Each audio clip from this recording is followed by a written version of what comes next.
चूड़ामणि मर चुका है। मरने से पहले उसने अपनी संपत्ति की वसीयत कर दी है और वसीयत अपने परिवार तक सुनाने का कार्य अपने परम प्रिय शिष्य जनार्दन जोशी को सौंपा है।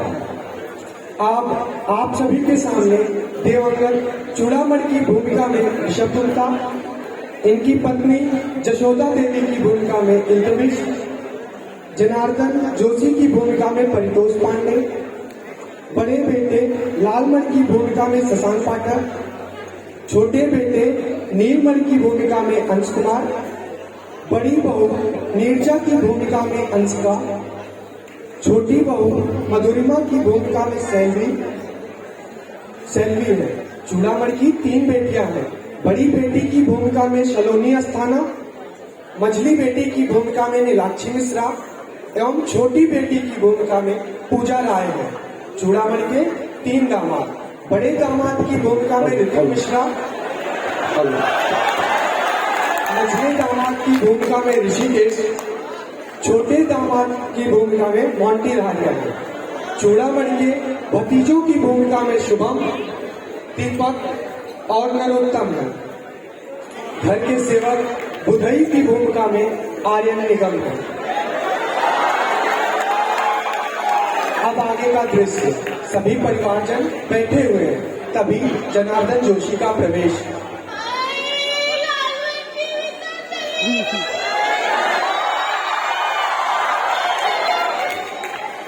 राम जोशी जी, बहुत बहुत आभार आपका। आपने हमारे लिए इतना बहुमूल्य समय निकाला, हम आपके रेडी हुए। ये पिताजी के प्रिय शिष्य है, यही हमें पिताजी की वसीयत पढ़कर सुनाएंगे। जी भाई, बुढ़िया का तो चेहरा देख ही नहीं रहा। माता जी, यदि आप इतना अधीर होगी तो इन सबको सहारा कौन देगा? और अब जो ईश्वर ने लिखा था वह तो हो ही गया है, उसमें तो हम कोई परिवर्तन कर नहीं सकते हैं। इसलिए माता जी आप धीरज रखिए।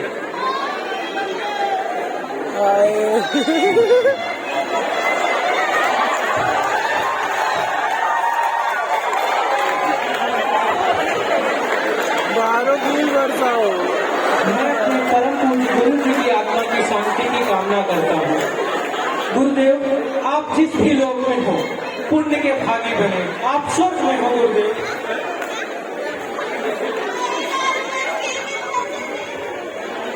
भाई, बुढ़िया को आगे बैठाना चाहिए था, दिखता है उसका चेहरा। मुझसे यह कहा था कि मैंने अपनी एक वसीयत देखी जो तुम्हें अपने परिवार, मेरे परिवार को सुना चल रहा था, तू आगे मेरे बैठ। ही शब्दों में।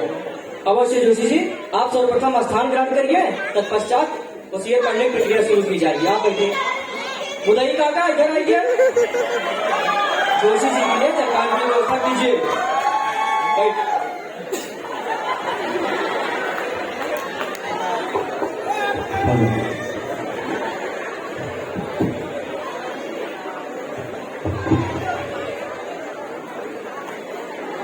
वैसे गुरु जी का समय और असमय गाना हमारे लिए बेकार है।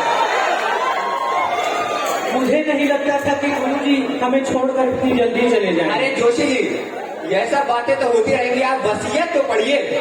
इसीलिए आना हूँ, आप इतना धीर मत हो, पढ़िए तो थोड़ा धीरज रखिए। तो पढ़िए। जी पढ़ने जा रहा हूँ।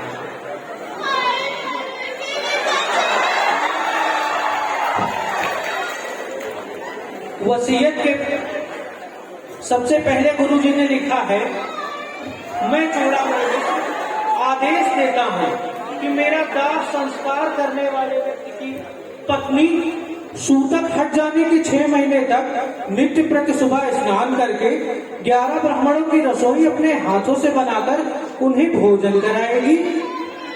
हे भगवान, ताड़े में सुबह स्नान कर 11 ब्राह्मणों की रसोई बनाए नंदी बला। इस बुढ़े के चक्कर में हम अपनी जिंदगी बर्बाद देवी जी, आप थोड़ा रुके, अभी आगे भी लिखा है गुरु जी ने। जी पढ़िए पढ़िए। यदि वह स्त्री इससे इनकार करती है तो क्रमानुसार यह काम मैं अपनी दूसरी वधू और इसके बाद अपनी 3 लड़कियों के हाथों में सौंपता हूँ। इसलिए यदि आप इससे मना करेंगी तो आपको सबको 50,000 रुपए देने पड़ेंगे। 50,000? वाक्य है मेरे लिए। जी जी मैं ही खाना बना दिया करूंगी। हाय हाय बढ़िया ही खाना बनाया। ये असली बहुएं बनेंगी। खाना बनाया है यहाँ बनाओगी। अरे मेरा क्या है, मैं तो अपनी रसोई खुद ही बनाती हूँ। जहाँ 6-7 तो बनाती थी वहाँ 10-11 तो बना लिया करूंगी। जोशी जी अरे आप बताइए ठंडे पानी से नहाना जरूरी है क्या? जी देवी जी, ऐसी तो कोई शर्त नहीं लिखी गुरुजी ने। हाँ ठीक है, फिर ठीक है हम खुद को बना लिया करेंगे। आए बड़ी है आप आगे बढ़िए। ठीक है, यह अधिकार भाभी जी का, परंतु भाभी जी का मधुरिमा पर लगाया गया आक्षेप अनुचित है। मधुरिमा ने 50-50 आदमियों का खाना अकेले बनाया है। भाभी जी को अपने शब्द वापस लेने चाहिए। अरे नहीं नहीं बिल्कुल नहीं, मैं अपने शब्द क्यों वापस लूं? क्या टोन है? अरे शांत हो तुम लोग। पिताजी के आदेश सत्य और आखिरी आदेश सुनने में भी नहीं करते बर्ताव कर रहे हो। बैठो मेरे सामने। बहुत बोल रहे हो, बोलो तुम बताते हैं।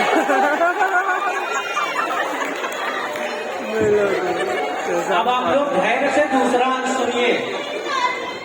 मैं चूड़ामणि मिश्र अपनी पत्नी जसोदा देवी से जीवन भर परेशान रहा। अत्यंत आलसी, चटोरी, लापरवाह स्त्री है। मैंने तो दाल भात सत्तू खाकर अपना जीवन बिता दिया, लेकिन ये नालायक मुझसे छिपाकर प्रायः ही नित्य रबड़ी, मलाई और मिठाई खाती है।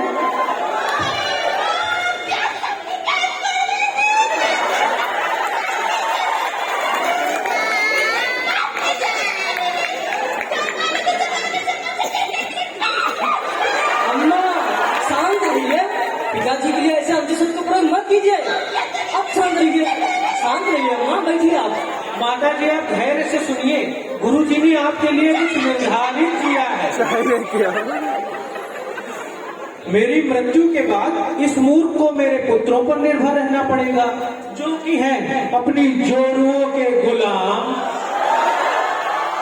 इसलिए मैं जसोदा के नाम 20 लाख रुपए छोड़ता हूँ। यहाँ 2 लाख का रियल चल रहा है। जिसके ब्याज पर यह मजे में जिंदा रह सकती है।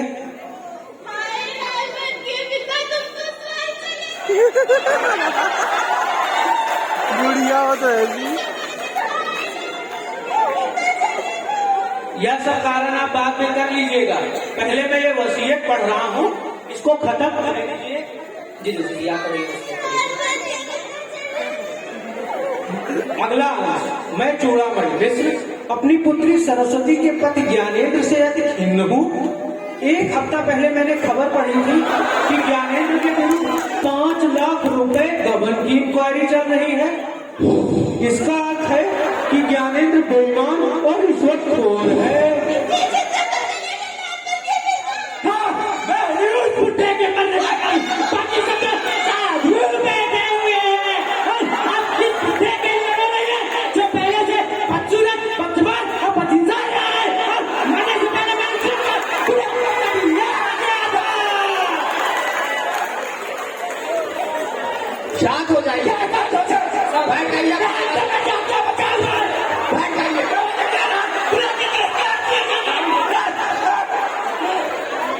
बैठ जाइए, आप शांत हो जाइए। पहले वसीयत सुन लीजिए, फिर निर्धारित कीजिएगा कि आपको बैठना है कि जाना है। बुलाई काका इधर आइए, ठंडा पानी लीजिए, इनका दिमाग खराब हो जाएगा। शांत रहिए, आप बैठ जाइए। शांत रहिए, आपके लिए निर्धारित है इसमें। शांत से सुनिए। शांत रहिए भैया। जोशी जी क्षमा चाहता हूँ आपसे। इसको ऐसा मारा हुआ बनाते हैं मैं क्या बोलूं, पिताजी देख के क्या बोल रहे होंगे इनको। आगे सुनिए। और अगर ज्ञानेंद्र पर इंक्वायरी हुई तो यह भी संभव है कि इसकी नौकरी जाती रहे। इसलिए मैं सरस्वती के नाम 5 लाख रुपए छोड़ता हूँ। बुढ़ा तो स्वर्ग में जाएगा। देखिए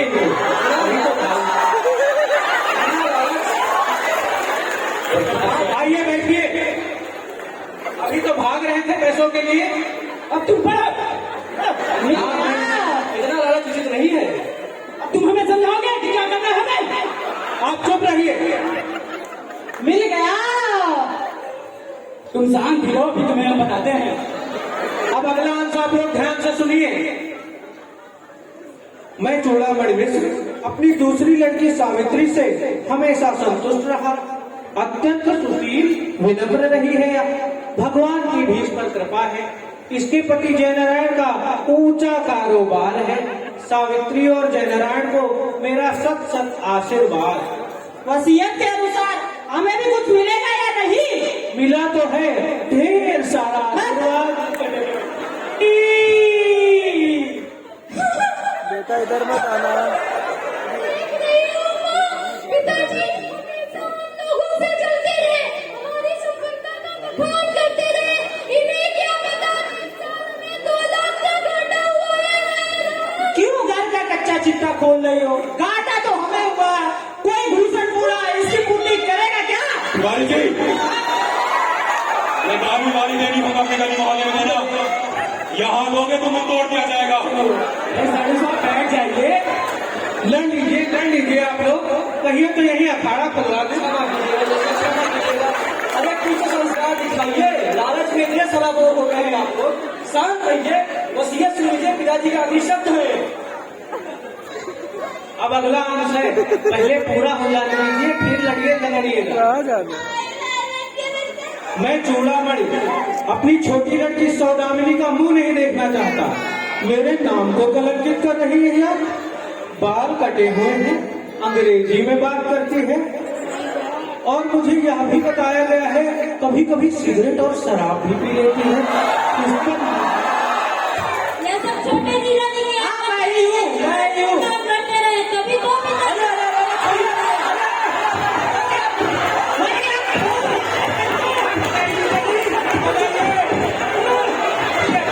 हमारे यहाँ अगर पानी बनता है अब भी चुगली करता है। इस अवसर पर लड़ते झगड़ते आपको सुना देता है। आपको पता है इस मृत आत्मा को कितना कष्ट हो रहा होगा। क्षमा कीजिएगा वजीर साहब।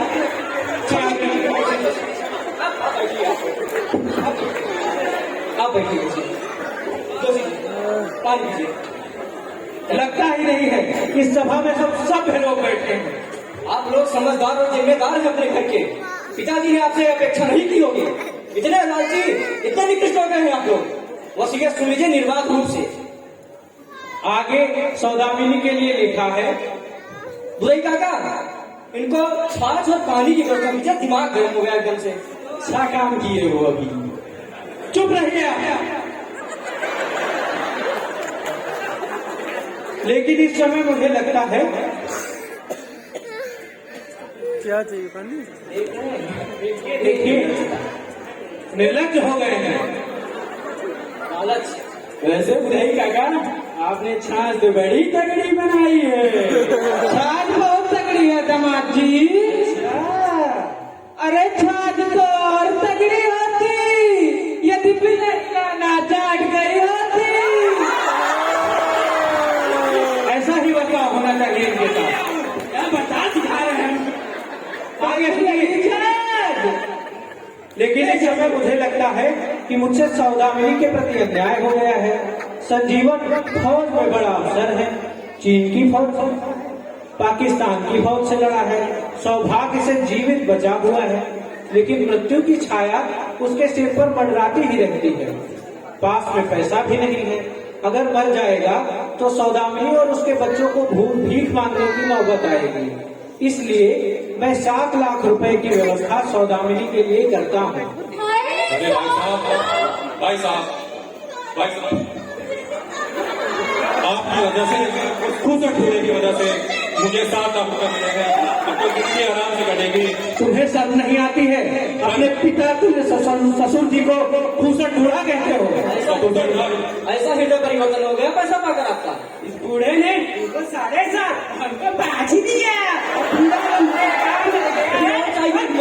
जाएगा नहीं। अभी और चाहिए इनको। इनका लालच खत्म नहीं होने वाला। जी अब अगला अंश भतीजों के लिए। आप लोग कहिए तो इसको पढ़ दूं। क्या भतीजों के भी छोड़ के गए हैं? जी हाँ, आप मना करें तो ना पढ़। नहीं पढ़िए। इसके अनुसार मैं चूड़ामणि अपने भतीजे जगतपति को अपने मकान का प्रथम तल देता हूँ। इनके ज्योतिष के काम के लिए इन्हें 2000 रुपए भी देता हूँ। 2000 रुपए। मंझले भतीजे श्रीपति को 1 लाख रुपए देता हूँ ताकि वह अपना अगला चुनाव आसानी से लड़ सके। सबसे छोटे और सबसे प्रिय लोकपति को यह आदेश देता हूँ कि वह मेरी सारी पुस्तकें अपने पास रखे और उसको रैक के लिए मैं 3000 रुपए भी देता हूँ। और मैं उससे यह कामना करता हूँ कि वह उन पुस्तकों को अपने विद्यार्थियों में बांट दे, क्योंकि विद्या केवल बांटने से ही बढ़ती है। अरे हम सब भतीजे हैं तो हमें सिर्फ इतना ही मिलेगा क्या? अरे तो तुम लोग कौन से सगे हो? जितना मिल रहा है उतने में खुश रहो। बैठो, इधर सगे हो के तो अभी तक कुछ मिला नहीं है। प्रिय चाचा, मैं आपका देश से अति प्रसन्न हूँ। भगवान आपके तुम तो ऐसा बोलोगे ही ना। अरे बैठो, कुछ नहीं मिला तो मैं कहोगे। बैठो बैठो, जिंदा हो बैठो, देख लेता इसे। अरे बैठो, चलो बैठो। तुम लोग ये नहीं देखते हो कि मेरे गुरु जी की सोच कितनी बड़ी है।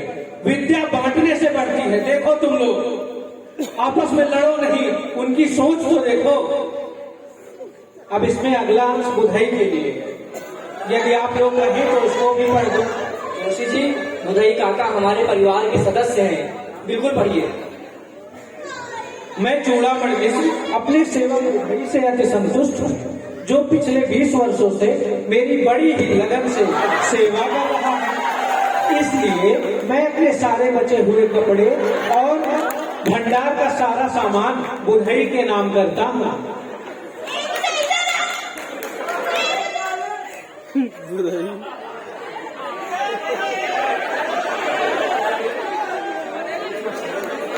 हेलो, अरे बच्ची कहाँ चले गए आप ही मेरा सहारा थे मालिक। यहाँ तो बंटवारा मचा पड़ा है मालिक। मुझे इस अनाथ को कहाँ छोड़ के चले गए मालिक? मत रोइए बुधई काका, आइए। जी अम्मा जी, अम्मा जी भंडारे में एक पूरा चावल, एक पूरा गेहूं, 5 डब्बे शक्कर, 5 डब्बे सत्तू और थोड़ा दालें भी बची हुई है, वो भी लुटा दीजिए।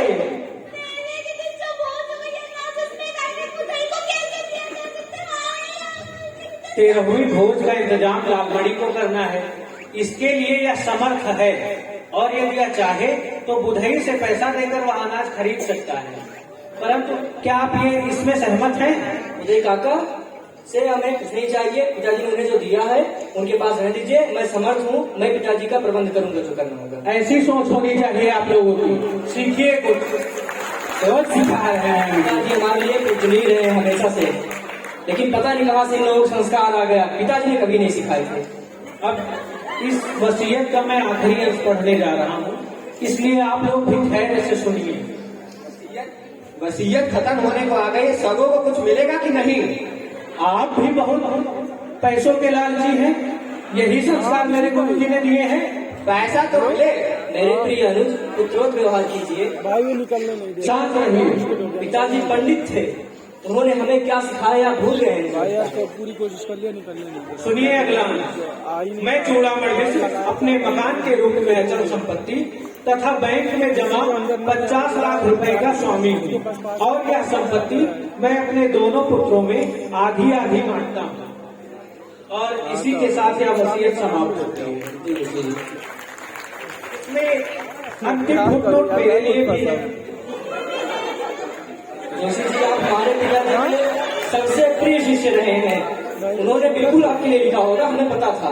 बिल्कुल पढ़िए, जल्दी पढ़िए। नहीं, जी, वही तो देने आया, वही। मेरे परम प्रिय शिष्य जनार्दन जोशी, तुम्हारा उत्तरदायित्व केवल इस वसीयत को पढ़कर मेरे परिवार वालों को सुनाना होगा। इस वसीयत की रजिस्ट्री हो चुकी है, जो अदालत में मौजूद है।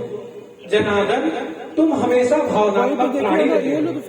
तुम्हें भौतिक दर्शन पर विश्वास नहीं रहा है, इसलिए मैं तुम्हें अंतिम उपहार के रूप में अपना परम प्रिय तोता गंगाराम भेंट करता हूँ, जिसे मैंने अपने प्राणों से भी ज्यादा पाला है।